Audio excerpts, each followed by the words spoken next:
¿Por qué el dólar sigue siendo la moneda más poderosa del planeta? Incluso después de décadas de inflación explicada, crisis de deuda y déficits monstruosos en la economía de Estados Unidos. La respuesta no está en los manuales de economía, sino en un pacto secreto que unió dos cosas aparentemente opuestas: billetes verdes y barriles de petróleo.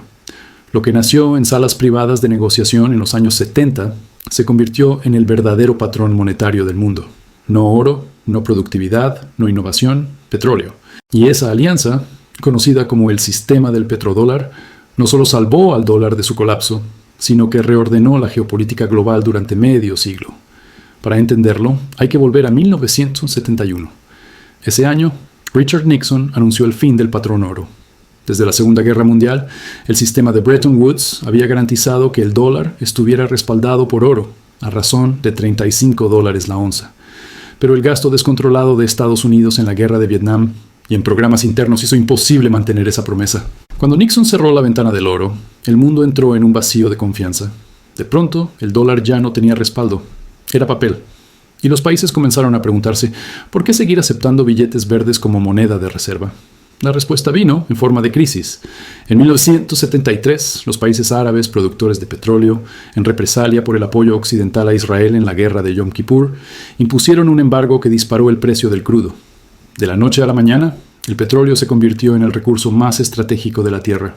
Las economías dependientes de energía temblaron, la inflación se disparó y Estados Unidos comprendió algo crucial.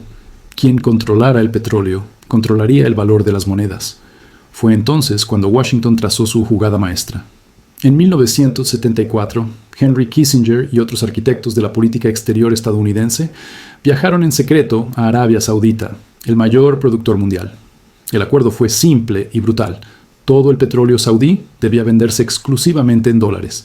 A cambio, Estados Unidos garantizaría la seguridad de la monarquía saudí con armas, apoyo militar y protección diplomática. Y el dinero que Arabia acumulaba de sus ventas de petróleo debía reciclarse en bonos del Tesoro estadounidense. Con esa fórmula, no solo se aseguraba la demanda global de dólares, sino que además el propio déficit de Washington quedaba financiado por el mismo petróleo que se importaba. El pacto funcionó tan bien que pronto se extendió al resto de la OPEP. Cada barril de petróleo vendido en el planeta requería dólares, y cada país, desde Japón hasta Alemania, necesitaba acumular reservas de dólares para pagar su energía. De un golpe, el billete verde pasó de estar respaldado por oro a estar respaldado por petróleo. Nació el petrodólar, y en esa transformación, Estados Unidos recuperó su hegemonía financiera en el momento en que parecía perderla. Pero no se trataba solo de economía, era pura geopolítica. El petrodólar significaba que cualquier país que quisiera desafiar el sistema se enfrentaba no a un mercado libre, sino al poder militar y político de la superpotencia. Desde entonces, la política exterior de Washington giró en torno a dos ejes inseparables: proteger el flujo del petróleo y proteger la supremacía del dólar. Lo demás, democracia, derechos humanos, retórica, eran adornos. El pacto del petrodólar no solo fue un salvavidas económico para Estados Unidos, fue un grillete geopolítico para todo aquel que intentara desafiarlo. Porque una cosa quedó clara después de 1974. El petróleo podía ser bombeado en Oriente Medio, pero el poder que lo sostenía estaba en Washington. Y cada vez que alguien intentó romper ese esquema, la respuesta fue rápida y brutal. El caso más emblemático fue Irak. A finales de los años 90, Saddam Hussein comenzó a vender petróleo en euros a través del programa de la ONU, conocido como Petróleo por Alimentos. Puede parecer un detalle técnico, pero era un desafío directo al petrodólar. Si otros países seguían el ejemplo, el dólar perdería su monopolio como moneda energética y, con ello, la base de su hegemonía financiera. Poco después, en 2003, Estados Unidos invadió Irak bajo el pretexto de armas de destrucción masiva que nunca aparecieron.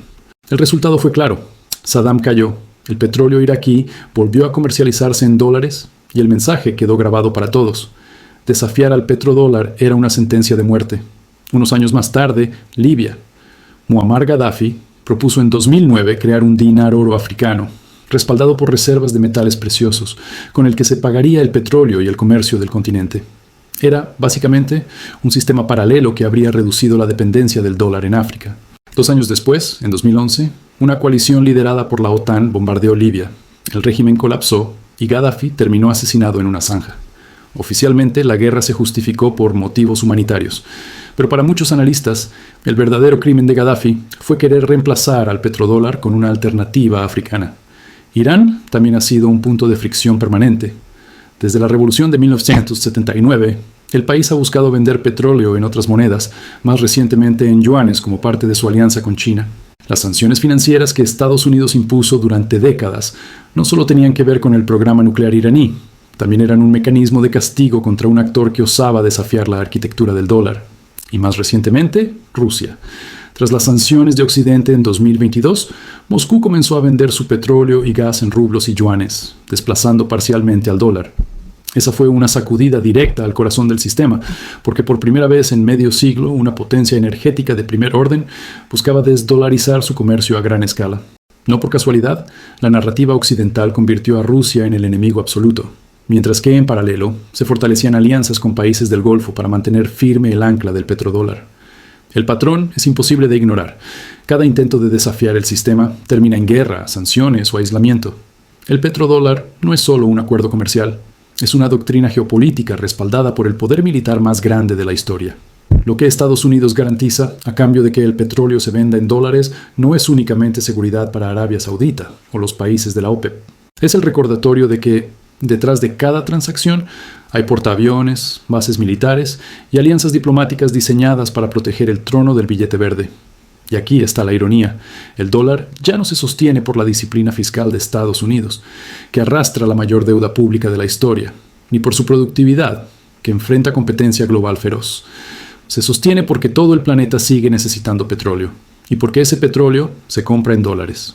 En otras palabras, el sistema financiero global está secuestrado por un acuerdo hecho a puerta cerrada hace 50 años. Hoy, medio siglo después de aquel pacto entre Washington y Riad, el sistema del petrodólar sigue siendo el eje invisible del orden mundial. No importa si eres un país pobre de África o una potencia industrial en Asia. Si quieres petróleo, necesitas dólares.